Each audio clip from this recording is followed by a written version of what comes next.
Welcome back to Ben's Book Club. Today we are diving into the book Technofeudalism: What Killed Capitalism? What if capitalism, the very system we've been arguing about, defending, and attacking for, 200 years, has actually just quietly passed away right under our noses? And what if what replaced it is actually something far stranger? In this explainer, we're unpacking a deeply fascinating, kind of mind-bending thesis from Greek economist and former finance minister Yanis Varoufakis. He makes the wild argument that a mutant form of digital capital has essentially murdered the traditional market system.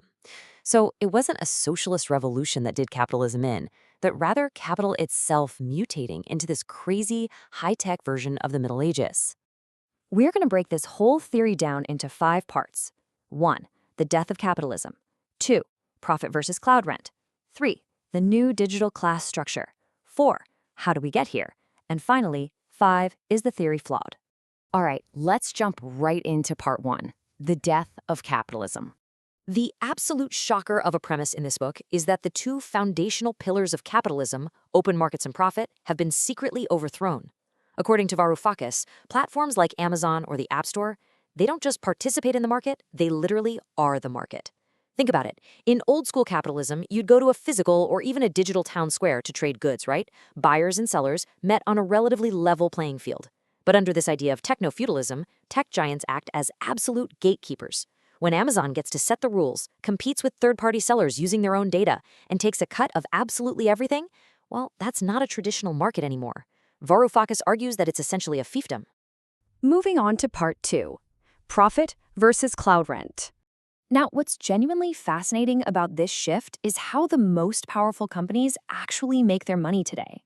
Varoufakis argues that tech giants aren't competing to sell you goods in the traditional sense anymore.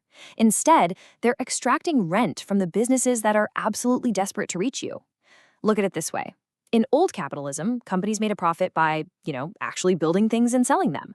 But in this new era, the dominant force is rent extraction. You don't have to produce the good at all. You literally just have to own the digital space where the transaction happens. So the absolutely crucial point here is that this new type of capital doesn't build physical factories. Instead, it builds algorithms that are designed to actually manufacture our desires. Cloud capital isn't just some machine cranking out widgets.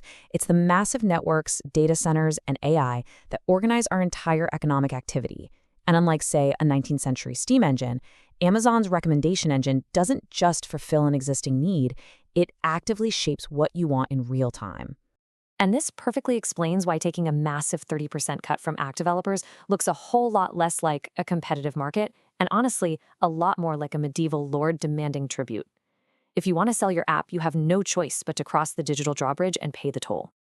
The traditional profit motive hasn't completely vanished, but Varoufakis claims it's been completely subordinated to this new, unbelievably efficient rent extraction.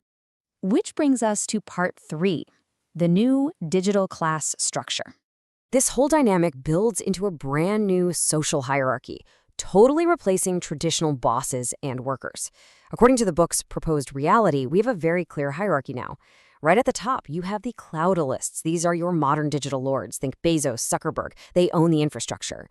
Right below them are the vassal capitalists. These are your traditional businesses, app developers, merchants, people still trying to make a profit but having to pay heavy tribute to the Cloudalists just to get access to consumers. And down at the bottom? The cloud serfs. Yep, that's us. Everyday users just out here tilling the digital land. 0. That is the exact number of wages you earn while providing the free labor that generates all that cloudless wealth. Seriously, every single time you scroll, post a review, upload a photo, or even just walk around with your GPS turned on, you are actively producing cloud capital. We're essentially doing all the unpaid labor of training algorithms and building the platform's value. And that right there is exactly why Varoufakis calls us digital serfs. All right, part 4. How did we get here? If capitalism was indeed murdered, we really need to look at the two primary weapons that Varoufakis claims were used to commit the crime. The first major catalyst was this massive flood of post-2008 cheap money. When central banks kicked off quantitative easing, which basically meant flooding the economy with cheap, newly printed money to save it, that huge influx of capital didn't go into rebuilding productive traditional industries. Nope. Instead, it allowed big tech companies to build out these massive, highly unprofitable digital fiefdoms for years and years until they finally secured total monopoly dominance over the cloud. The The second catalyst was the evolution of algorithms, from dumb, passive tools into highly active agents. Remember when the internet started as this open, wildly liberating space? Well, it was very quickly privatized into massive, walled-off silos. The algorithm essentially became a new form of capital that curates our reality and modifies our behavior at a massive scale, literally turning human attention into a continuously harvested resource. Finally, part 5. Is the theory flawed? Because we absolutely want to look at this impartially, we have to explore the very real pushback against this highly provocative thesis. Many prominent economists completely reject the idea that we've entered some entirely new era. They argue that these tech giants are simply just highly successful, monopolistic capitalist firms.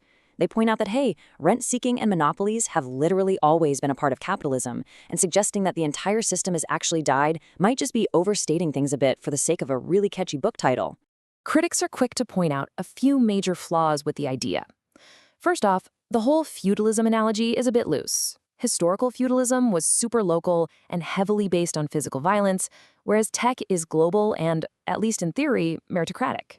Plus, you can theoretically log off and leave these platforms, right? Unlike a medieval serf who was literally tied to a specific piece of land. Other experts argue that this is actually just surveillance capitalism, a term popularized by Shoshana Zuboff, rather than a completely brand new economic epoch.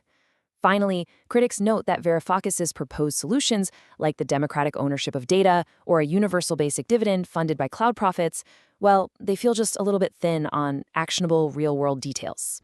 But even with all those criticisms in mind, this framework totally shifts how we view our relationship with our screens. Just think about it. When you're scrolling, leaving a review, or using Google Maps to navigate around your city, do you actually feel like a freely trading consumer? Or do you kind of feel like a cloud serf tilling a digital billionaire's land? Think about your own daily habits through this lens, and make sure to subscribe so you don't miss an episode.